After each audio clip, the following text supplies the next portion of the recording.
Hello friends, Fivers Creationsലേക്ക് എല്ലാവർക്കും സ്വാഗതം. ഞാൻ ഇന്നൊരു റൈസിന്റെ റെസിപ്പി ആയിട്ടാണ് വന്നിരിക്കുന്നത്. കുസ്ക റൈസ്. ഇത് സൗത്ത് ഇന്ത്യൻ റെസിപ്പിയാണ്. ഇത് വളരെ ഈസി ആയിട്ട് ചെയ്തെടുക്കാൻ പറ്റും. ഞാൻ ഇത് വൈറ്റ് കളർ കുസ്കയാണ് ചെയ്യുന്നത്. ഇത് പല രീതിയിൽ നമുക്ക് ഉണ്ടാക്കാൻ പറ്റും. ചിക്കൻ ചേർത്തിട്ട് ഉണ്ടാക്കാം, ചിക്കൻ ഒന്നും ഇല്ലാതെ മുളക് പൊടിയൊക്കെ ചേർത്തിട്ട് അങ്ങനെയും ഉണ്ടാക്കാം. ഇത് ഞാനിപ്പോ വൈറ്റ് കളറിലാണ് ഉണ്ടാക്കിയിരിക്കുന്നത്. ഇതിനെ എങ്ങനെയാ ഉണ്ടാക്കുന്നതെന്ന് നോക്കാം. അതിനു മുമ്പ് എന്റെ ചാനല് ആദ്യമായിട്ടാണ് കാണുന്നുണ്ടെങ്കിൽ സബ്സ്ക്രൈബ് ചെയ്യാനും ലൈക്ക് ചെയ്യാനും ഷെയർ ചെയ്യാനും മറക്കരുത്. തൊട്ടടുത്തുള്ള ബെൽ ബട്ടൺ ഓൺ ആക്കി വെച്ചാൽ ഞാനിടുന്ന എല്ലാ വീഡിയോസിന്റെയും നോട്ടിഫിക്കേഷൻ നിങ്ങൾക്ക് ലഭിക്കും. ചിക്കൻ കറിയുടെ മട്ടൻ കറിയുടെ ഒക്കെ കൂടെ നല്ലൊരു കോമ്പിനേഷനാണ്. എല്ലാവരും ട്രൈ ചെയ്ത് നോക്കണം. അപ്പൊ ഇനി ഇതെങ്ങനെയാ ഉണ്ടാക്കുന്നതെന്ന് നോക്കാം. കുസ്ക റൈസ് റെഡിയാക്കാൻ വേണ്ടിയിട്ട് ആദ്യം തന്നെ ഒരു 250 ml കപ്പില് 3 കപ്പ് അരി ഞാൻ കഴുകി വൃത്തിയാക്കിയിട്ട് കുതിരാനായിട്ട് മാറ്റി വെച്ചിട്ടുണ്ട്. ഇതാണ് ആദ്യം നമ്മൾ ചെയ്തു വെക്കേണ്ടത്. ഏത് പാനിലാണോ റെഡിയാക്കുന്നത് അത് വെച്ചിട്ട് ചൂടാക്കി എടുക്കുക. പാൻ ചൂടായതിലേക്ക് ഒരു 3 ടേബിൾ സ്പൂണ് ഓയിൽ ഒഴിച്ചു കൊടുക്കുക. അതിലേക്ക് ഒരു 2 ടേബിൾ സ്പൂണ് നെയ്യ് ഒഴിച്ചു കൊടുക്കുക. 2-3 ടേബിൾ സ്പൂൺ ഒഴിക്കാം. ഓയിലും നെയ്യും നന്നായി ചൂടായി വന്നിട്ടുണ്ട്. അതിലേക്ക് ഒരു ചെറിയ 2 കഷ്ണം പട്ട, 2-3 ബേ ലീഫ്, ഒരു 3 ഏലക്ക, ഒരു 4 കരയാമ്പൂവ് ഇതിട്ടിട്ട് നന്നായി വഴറ്റി ഇതൊന്ന് മൂപ്പിച്ചെടുക്കുക. ഒരു 30 സെക്കൻഡ് ഇതൊന്ന് വഴറ്റിയെടുക്കുക. അതിലേക്കൊരു 3 പച്ചമുളക് ഒന്ന് നെടുകെ കീറിയിട്ട് ഫുള്ള് പൊളിച്ചെടുക്കണ്ട, ജസ്റ്റ് ഒന്ന് കീറി കൊടുത്താൽ മതി. അത് ഇതിലേക്ക് ഇട്ട് കൊടുക്കുക.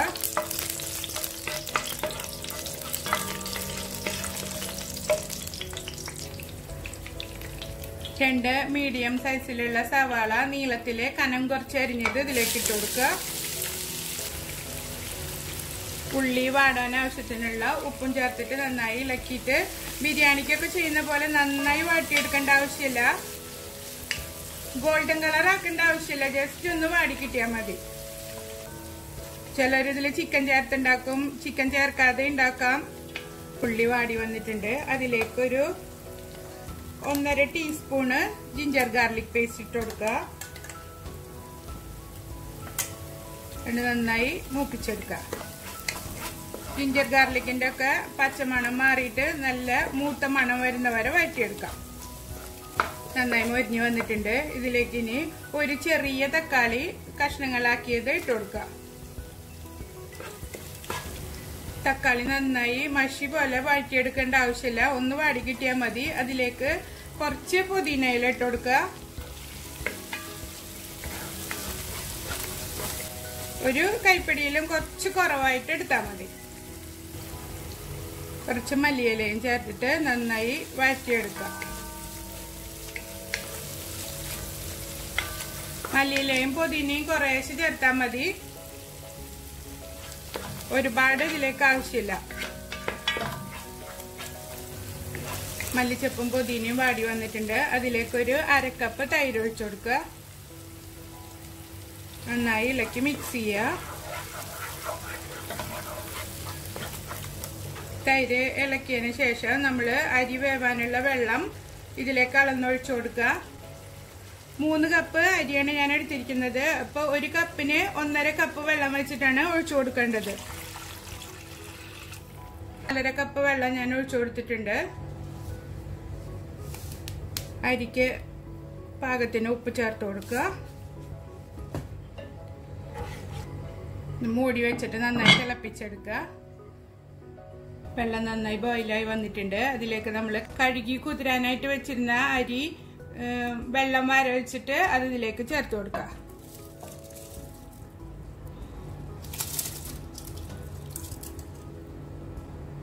മൂടി വെച്ചിട്ട് ചെറിയ തീയിലിട്ടിട്ട് വേവിച്ചെടുക്കുക.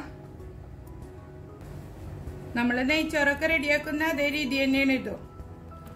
ഇടയ്ക്ക് തുറന്നു നോക്കിയിട്ട് ഇളക്കി കൊടുക്കാൻ മറക്കരുത്. ഒന്നും കൂടി ഇളക്കി കൊടുക്കുക. എന്നിട്ട് ഇതിലേക്കൊരു പകുതി ചെറുനാരങ്ങ പിഴിഞ്ഞൊഴിച്ചു കൊടുക്കുക. കുരുവെല്ലാം മാറ്റിയിട്ട് നന്നായി പിഴിഞ്ഞൊഴിച്ചു കൊടുത്താൽ മതി. നന്നായി ഇളക്കി മിക്സ് ചെയ്യുക. ലെമൺ ജ്യൂസ് ഒഴിച്ചിട്ട് നന്നായി ഇളക്കി കഴിഞ്ഞിട്ട് ഒരു ലേശം പുതിനയില ഇട്ട് കൊടുക്കുക. എന്നിട്ട് നമുക്കിത് ദമ്മിട്ടെടുക്കാം. ഒരു പഴയ ദോശക്കല്ല് അടുപ്പത്ത് വെച്ചിട്ട് അതിന് മുകളില് നമ്മള് റൈസ് റെഡിയാക്കിയിട്ടുള്ള ചെമ്പ് വെച്ച് കൊടുക്കുക. ഇത് മീഡിയം ഫ്ലെയിമില് ഒരു 15 മിനിറ്റ് നമുക്ക് ദമ്മിട്ടെടുക്കാം. 15 മിനിറ്റ് കഴിഞ്ഞിട്ട് തീ നിർത്തിയിട്ട് 20 മിനിറ്റ് നേരം ഇതേപോലെ തന്നെ വെച്ചിരിക്കുക. അതിനുശേഷം നമുക്ക് ഓപ്പൺ ചെയ്ത് നോക്കാം. നമ്മുടെ റൈസ് റെഡി ആയിട്ടുണ്ട്. ഇനി ഇത് ഓപ്പൺ ചെയ്തിട്ട് ഒരു ഫോർക്ക് കൊണ്ട് സൈഡിൽ നിന്ന് മിക്സ് ചെയ്ത് കൊടുക്കുക. ഓരോ സൈഡിൽ നിന്ന് വേണം മിക്സ് ചെയ്തെടുക്കാന്. എന്നിട്ട് ഇത് ചൂട്ടോടെ തന്നെ സർവിംഗ് ഡിഷിലേക്ക് മാറ്റാം. വളരെ ഈസി ആയിട്ട് ഉണ്ടാക്കിയെടുക്കാൻ പറ്റിയ റൈസാണ് ഇത്. എല്ലാവരും ട്രൈ ചെയ്ത് നോക്കണം. ഇഷ്ടമാവുകയാണെങ്കിൽ എൻ്റെ ചാനൽ സബ്സ്ക്രൈബ് ചെയ്യാനും ലൈക്ക് ചെയ്യാനും ഷെയർ ചെയ്യാനും മറക്കരുത്.